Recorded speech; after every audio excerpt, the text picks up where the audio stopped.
నమస్కారం. అంతర్జాతీయ యోగా దినోత్సవం ఈ నెల 21వ తేదీ ప్రపంచవ్యాప్తంగా ఎంతో ఘనంగా నిర్వహించబోతా ఉన్నాం. మన దేశంలోనే కాకుండా 100 దేశాలకు పైచిలుకు 21వ తేదీ ప్రపంచ యోగా దినోత్సవాన్ని నిర్వహిస్తా ఉన్నారు. మన Indian embassies, Indian missions, Indian diaspora వాళ్ళు కూడా అన్ని దేశాలలో చాలా పెద్ద ఎత్తున నిర్వహిస్తా ఉన్నారు. భారత ప్రభుత్వం తరఫున, అన్ని రాష్ట్ర ప్రభుత్వాల తరఫున, అన్ని సామాజిక సంస్థల తరఫున, అన్ని యోగా సంస్థల తరఫున, రాష్ట్ర కేంద్ర ప్రభుత్వాలకు సంబంధించినటువంటి మంత్రిత్వ శాఖల తరఫున కూడా ఈ 11వ అంతర్జాతీయ యోగా దినోత్సవాన్ని ఎంతో పెద్ద ఎత్తున నిర్వహిస్తా ఉన్నాం. ప్రధానమంత్రి గారు మన యొక్క ఆంధ్రప్రదేశ్ లోని విశాఖపట్నంలో స్వయంగా వారు పాల్గొంటారు. లక్షలాది మంది ప్రజలు ప్రధానమంత్రి గారు పాల్గొనేటువంటి కార్యక్రమంలో భాగస్వాములు కాబోతున్నారు. దానికి సంబంధించి 21వ తేదీ ఉదయం 5:30 గంటలకు ప్రపంచమంతా కూడా యోగా కార్యక్రమం నిర్వహిస్తున్న సందర్భంగా 24 గంటల ముందు 24 అవర్స్ కౌంట్ డౌన్ పేరుతో సరిగ్గా ఒక రోజు ముందు 20వ తేదీ అంటే రేపు ఉదయం ఇదే గ్రౌండ్ లో యోగా మహోత్సవాన్ని నిర్వహిస్తా ఉన్నాము. యోగా పండుగ నిర్వహిస్తా ఉన్నాము. దీనికి హైదరాబాద్ లో ఉన్నటువంటి అన్ని ప్రముఖ యోగా సంస్థలు, విద్యా సంస్థలు, సామాజిక సంస్థలు అందరూ కూడా పెద్ద ఎత్తున పాల్గొంటారు. ఈ కార్యక్రమానికి ముఖ్య అతిథులుగా మన తెలంగాణ గవర్నర్ శ్రీ విష్ణుదేవ్ వర్మ గారు, అదేవిధంగా భారత మాజీ ఉపరాష్ట్రపతి గౌరవనీయులు వెంకయ్య నాయుడు గారు, అదేవిధంగా కేంద్ర ఉక్కు మరియు భారీ పరిశ్రమల శాఖ మంత్రి ఎంవైఎస్ శ్రీనివాస్ వర్మ గారు, అదేవిధంగా గౌరవ పార్లమెంట్ సభ్యులు డాక్టర్ లక్ష్మణ్ గారు, కృష్ణయ్య గారు, విజయేంద్ర ప్రసాద్ గారు, ఈటెల రాజేందర్ గారు, డికే అరుణ గారు, రఘునందన్ గారు, ఇంకా శాసన మండలి సభ్యులు, శాసనసభ్యులు,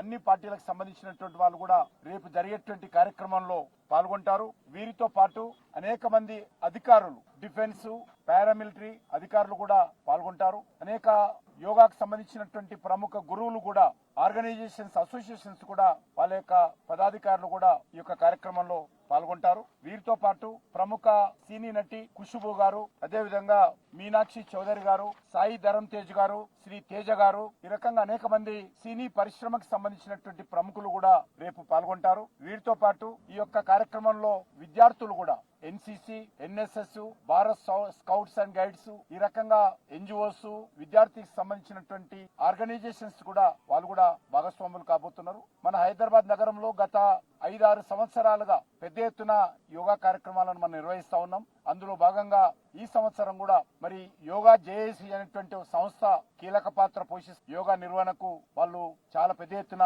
ప్రయత్నాలు మొదలు పెట్టారు. ఈ సందర్భంగా ఎగ్జిబిషన్ కూడా, చిన్న ఎగ్జిబిషన్, యోగా ఎగ్జిబిషన్ కూడా ఏర్పాటు చేశాము. రేపు కార్యక్రమం 5:30కు ఉదయం తెల్లవారుజామున ప్రారంభమవుతుంది. అది 7-7:30 వరకు కూడా కొనసాగుతుంది. ఈ సందర్భంగా ప్రముఖుల యొక్క సందేశాలు కూడా ఉంటాయి. కాబట్టి నేను హైదరాబాద్ చుట్టుపక్కల ఉన్నటువంటి యోగా ప్రియులందరినీ కూడా, యోగా శిక్షకులందరినీ కూడా, యోగా ప్రాక్టీస్ చేస్తున్నటువంటి వ్యక్తులందరినీ కూడా రావాల్సిందిగా కోరుతా ఉన్నాను. యోగా అనేటువంటిది ప్రపంచానికి మన దేశం ఇచ్చినటువంటి అద్భుతమైనటువంటి బహుమతి. అది ధనిక పేద లేదు, వయస్సుతో సంబంధం లేదు. అన్ని వర్గాల ప్రజలు, అన్ని వయస్సులో ఉన్నటువంటి ప్రజలు యోగాలో పాల్గొనవచ్చు. ఏమాత్రం ఖర్చు లేకుండా మన ఆరోగ్యాన్ని, మన యొక్క మానసికంగా, శారీరకంగా, మానవ సమాజానికి ఉపయోగపడేటువంటి యోగా కార్యక్రమం. యోగా ద్వారా వ్యక్తికి మాత్రమే లాభం కాదు. యోగా ద్వారా వ్యక్తి శారీరకంగా, మానసికంగా బాగున్నట్లయితే అతని కుటుంబానికి ఉపయోగపడతాడు, సమాజానికి ఉపయోగపడతాడు, దేశానికి ఉపయోగపడతాడు. దేశము ఏదైతే నరేంద్ర మోడీ గారు 2047లో మన దేశం ఒక అభివృద్ధి చెందిన దేశంగా, ఒక వికసిత్ భారత్ గా ఏదైతే మనం ప్లాన్ చేస్తున్నామో, మనము కల్పన చేస్తా ఉన్నామో, దానికి ఆ యొక్క వికసిత్ భారత్ 2047లో అభివృద్ధి చెందిన భారతగా మనం అభివృద్ధి చెందాలంటే, చేరుకోవాలంటే ఖచ్చితంగా ప్రతి భారతీయుడు కూడా ఆరోగ్యంగా ఉండాలి. ఆరోగ్యంగా ఉండాలి అంటే యోగా అనేటువంటిది తమ రోజువారీ కార్యక్రమంలో తప్పనిసరిగా భాగస్వాములు చేసుకున్నట్లయితే తప్పకుండా మనం అనుకున్నటువంటి లక్ష్యాలను చేరుకుంటామని ఈ సందర్భంగా మనవేస్తూ అన్ని వర్గాల ప్రజలు కూడా తెల్లవారుజామున లాల్ బహదూర్ స్టేడియంకి 20వ తేదీ ఉదయం రావాల్సిందిగా అందరికీ ఆహ్వానిస్తా ఉన్నారు.